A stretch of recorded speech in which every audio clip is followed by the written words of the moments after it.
చాలా జాలనిపించింది. ఒక 20 లక్షల వాచ్ గురించే ఇంత ప్రజలకు వీళ్ళు తెలియజెప్పడము, ప్రజలు ఏమో జరిగిపోయి అట్లాంటి వాచ్‌లు ఎన్నున్నాయి.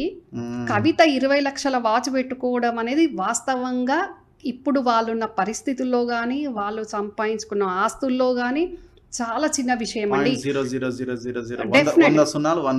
డెఫినెట్‌గా. ఎందుకంటే కవిత పిఏలే ఫార్చునర్‌లు, కియాలు, ఇన్నోవా క్రిస్టాలు ఒక్కొక్కరు 2 కార్లు మెయింటైన్ చేస్తున్నప్పుడు, కవిత పిఏకే ఆల్ 6 ఫార్చునర్ కార్ గిఫ్ట్ ఇచ్చినప్పుడు, కవిత 20 లక్షల వాచ్ పెట్టుకోవడంలో మీరందరూకి అంత వింత ఏమనిపిస్తుంది? నాకు జాలనిపిస్తుంది.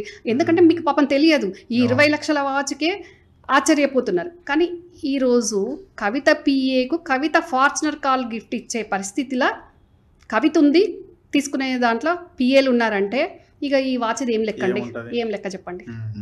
ఫామ్ హౌస్లు, వాచ్లు, ఇదేంటి మన విల్లాలు కూడా ఉన్నట్టు కదా. ఫార్చునర్ కార్ వాల్యూ ఎంత?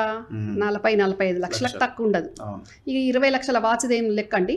పిఏకే ఒక ఫార్చునర్ కార్ గిఫ్ట్ ఇస్తే ఆ పిఏకి ఇంకో 2 కార్లు ఉంటాయి. ఏంటి ఫామ్ హౌస్లు ఉంటాయి. లింగంపల్లి ఎంత సెంటర్ అండి? లింగంపల్లిలో ఉంటాయి.